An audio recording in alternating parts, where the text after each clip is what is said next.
Survivor Marquesas, the 4th season of Survivor, debuted on February 28, 2002.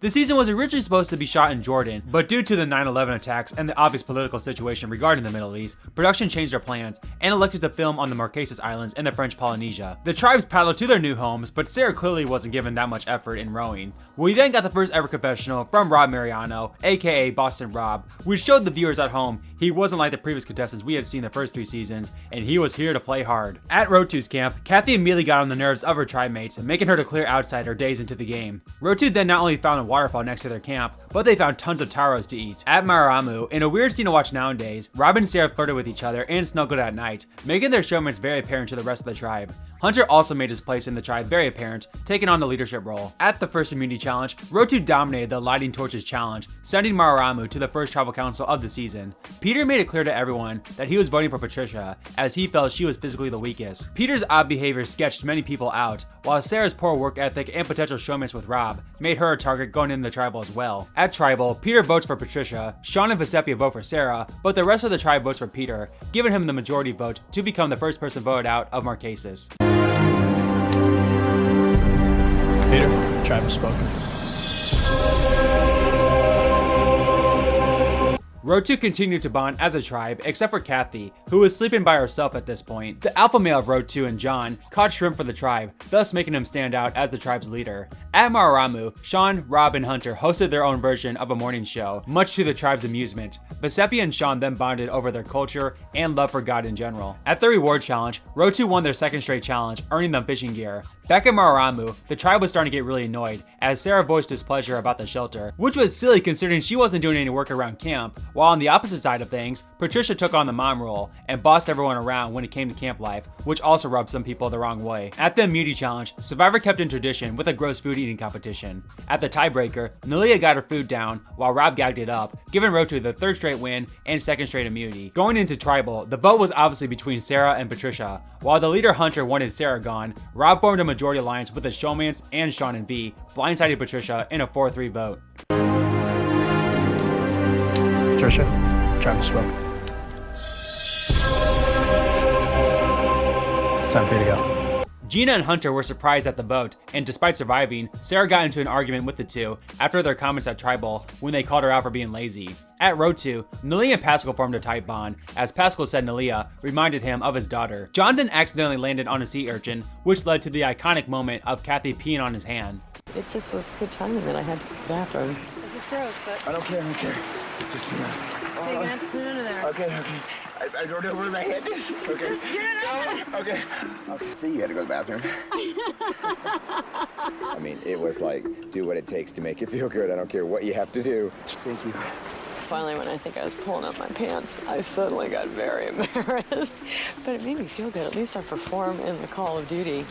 At the reward, Rotu won their 4th straight challenge, earning themselves comfort items, leading to much frustration from Mararamu. The frustration boiled over at the immunity challenge, leading to a 5th straight loss and 3rd consecutive tribal council appearance. Despite being blindsided at the last vote, Hunter and Gina thought that Sarah was the obvious target, as they desperately needed to keep the tribe as strong as possible. However, they let it slip that Sean would be a future target due to his lack of work ethic. So with this information, Rob told Sean about this and threw out the idea of blindsiding Hunter, as he argued that tribe strength shouldn't matter at this point, and they should work with people who they trust the most, and Hunter clearly wasn't trustworthy. So at Tribal Council, in the first true shocking pre-merge blindside, Hunter is taken out in a 4-2 vote, with the Alliance of 4 once again voting together to take out the alpha male of the tribe. Hunter, tribe has spoken.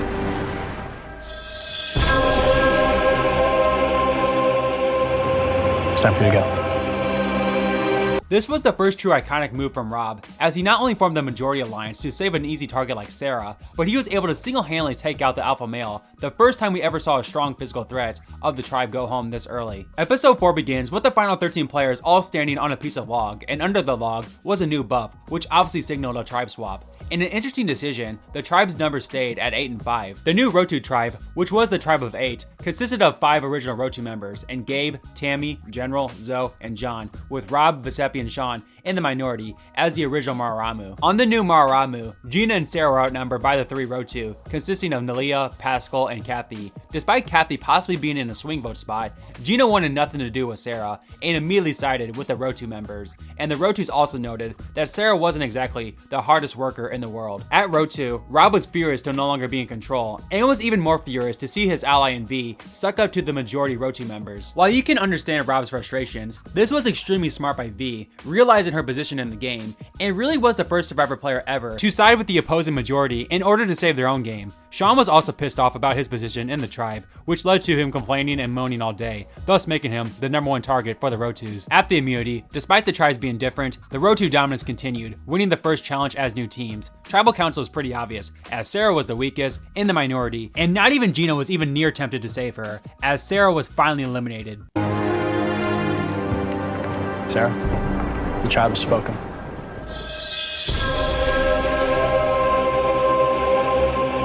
We once again hear from Rob that he can't stand beyond the bottom. However, he does feel confident that Sean will be the first to go if Rotu were to go to Tribal, so he knew he had time to try and ingratiate himself into the majority. Gabriel then confessed he wasn't there to actually play the game, and he was just there for the experience, which rubs John the wrong way. Mararamu would then finally go on to win a challenge, and their reward was the ability to raid Rotu's camp, and they took as much as they could in the 2 minutes they were given. John then sees Gabriel start to bond with the 3 Mararamu outsiders, and when he confronts Gabriel about his voting strategy, Gabriel admits to John that he doesn't have one. This completely sketches out John and admits that he can no longer trust Gabe. At the Stress Signal Immunity Challenge, Mararamu's raid proves to be beneficial as they use Rotu supplies to help them with their signal, giving them their second straight win and Mararamu's first immunity win as a tribe. After the challenge, John was convinced he had to get rid of Gabe, but he knew he would need the 3 Mararamu on board to avoid a potential tie. However, this completely backfires as Rob tries to use this information against John and turn Gabriel against him. But once again, Gabriel doesn't give Rob a straight answer, so at Tribal, with no other choice, the Mararamu join forces with John in his alliance, voting out Gabe in a unanimous 7-1 vote.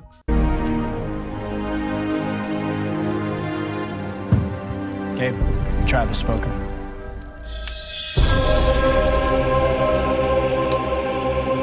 With Gabriel gone, John reinforces his alliance with the other original Rotu members, and the 4 agree to stick together until the final 4. At the reward challenge, Mararamu continues their winning streak, beating Rotu in a 3-part relay race, earning themselves plenty of food and soda. Except this year, the soda sponsor was Sierra Mist instead of Mountain Dew. Despite winning the challenge though, Nalia and Pascal are shocked to see Gabriel go, and due to this, they grow even closer to Gina. At Rotu, Rob confronts Zoe about being in an alliance with the other Rotu members, which she denies, but when he asks John the same question, he admits that the Rotu 4 are indeed working together. This infuriates Rob, and he even calls John out for his sexuality. Due to this terrible attitude and overall hard play, Rob becomes the new target over Sean, and the Rotu 4 even talk about throwing a challenge to get rid of him. However, at the immunity challenge, the Rotu do give it their all, securing immunity, sending Mararamu to the final pre-merge tribal council. Mararamu was devastated as the 4 had grown so close as a tribe, but in the end, the 3 original Rotu had to stick together, voting out the outsider in Gina. Gina, the tribe has spoken. Episode 7 begins with the tribes receiving tree mail, with the tree mail ordering 1 person from each tribe to go to an unknown destination. Rob volunteers for Rotu, while Kathy is picked for Mararamu. When the 2 arrive, they meet Jeff, who tells them that they will be ambassadors for the upcoming merge, and are responsible for painting the tribe flag and naming the merged tribe. The 2 were then surprised by a pizza feast, and during the feast, Rob lies that Rotu 2.0 are going to take out Mararamu 2.0, leaving Kathy feeling betrayed by her former Rotu members. The next morning, Rob and Kathy tell Pascal and Nalia to pack their things and head to Rotu's beach, as the tribes were now merged. After meets and greets with a feast, Rob and Kathy immediately confront the Rotu members about who they were loyal to, and while Zoe pleased to Kathy that what Rob said wasn't true, and that they were all loyal to Kathy, Kathy doesn't buy it, and once again, feels like the outcast that she was at the start of the game. Feeling completely vulnerable, Kathy clutches up to win the first individual immunity, pinning the target now squarely on Rob's back, and in the end, the first installment of Rob Mariano comes to an end before the jury, as all the former Rotu minus Kathy vote for him, with even Vesepia jumping on board to eliminate Rob in a 7-2-1 vote. Rob, the tribe has spoken. Nice. Good luck, guys. Episode 8 now, one of the most important episodes in Survivor history. The episode starts out pretty badly though, as Sean continues to make himself the next target, and we then get a really lame flying kite competition as reward. Really does make you think the producers were short on ideas due to this last minute switch to the Marquesas, hence these weird challenges. Kathy then wins her second straight individual challenge. After winning and seeing the pecking order clear as day, Kathy assures her allegiance to Sean and Vecepia, the final two original Mararamu standing, in hopes of taking out John, and desperately try to get Nelly and Paschal on board, but the two aren't in on the plan, as they feel alliances are always shifting and nothing is set in stone. But at the infamous Coconuts Immunity Challenge, the pecking order is made very clear to everyone in the game, as the Road 2-4 work together in the challenge, ultimately leading to a Tammy victory. The frustration boils for Sean and Vecepia, as the Road 2-4 aren't even hiding their arrogance and dominance, but thankfully, Nelly and Paschal are now fully aware that they are numbers 5 and 6 in the pecking order, and needed to flip the game around while they still could. So at Tribal, Nelly and Paschal team up with the outsiders of Kathy, Sean, and Vecepia, blindsiding John and completing the first majority overthrow in Survivor history. John, the tribe has spoken.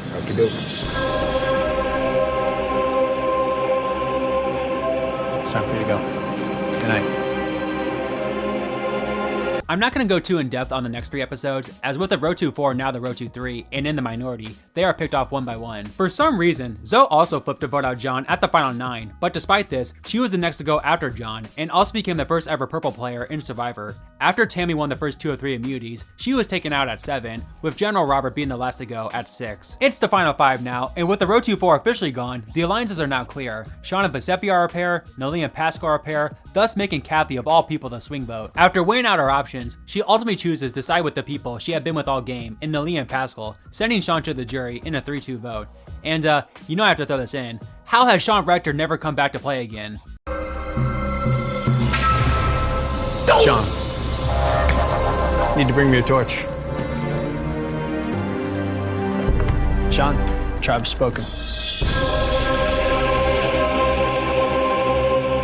It's the Final 4 finale, and Vecepia is obviously feeling very vulnerable now, and knows she has to win immunity to save herself. And luckily for her, the Final 4 immunity challenge was just a challenge for her. You see, players were allowed to bring luxury items at this point in the show, and Vecepia's item was a journal, and she used this journal to keep notes of all the players. So when the Final 4 immunity challenge was revealed to be a past players question challenge, Vecepia obviously had a leg up on the competition due to her taking notes of all the players for the past 37 days, and lo and behold, she won a must-win immunity, securing herself a spot in the final 3. So with Vecepia now safe, Kathy is now the new target for Nelly and Paschal. However, before the vote, Kathy brings up a good point to V, in that Nelly and Paschal were obviously taking each other to the end, meaning she would have to win immunity to get to the final 2. Whereas if she saved Kathy, that would give her another option, as Kathy promised to be loyal to her. This made sense for V, and sided with Kathy, making it a 2-2 tie. And so, Kathy and Nelly battled it out in a Final 4 fire-making challenge. Reveal.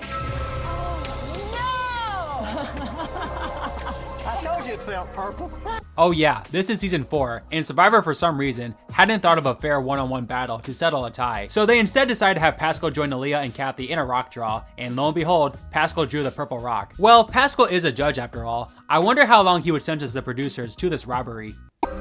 Paschal, it has been a one-of-a-kind tribal council, but the tribe has spoken. Thanks a lot.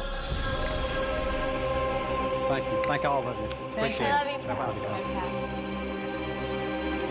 So once again, the tables have turned in this wild endgame, as for the first time all game, Nelly is without Paschal, and knows she needs to win immunity, and she does just that, winning the 3rd installment of the Hand on the Idol Final Immunity Challenge. However, she didn't outlast the 2. When Kathy slipped, V made an incredibly ruthless move, offering to step down if Nelia promised to bring her to the final 2, to which Nelia accepted. I always say, this move sums up Vecepia's game to a T, as it's arguably the most underrated move from a top 5 underrated Survivor winner. At Tribal, not wanting to break the deal and knowing Kathy was a jury threat in general, Nelia voted her out, making Kathy the final boot, much to the dismay of the jury. Kathy, the tribe has spoken.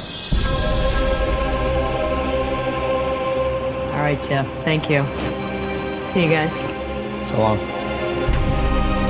Nelia and Vecepia had polar opposite rides to the end, but here they were in the final 2, and faced off against the jury of 7. This jury is actually pretty brutal to these women, despite them playing pretty underrated games in my eyes. Paschal and Kathy were locked votes for Nelia, while Sean was of course a lock for V, leaving the Road 2-4 as the swing votes. Nelia gets Zoe's vote, but the rest of Road 2 vote for Vecepia, giving her the title of Sole Survivor, and to this day, remains one of the most underrated and underappreciated winners ever. The winner of Survivor Marquesas.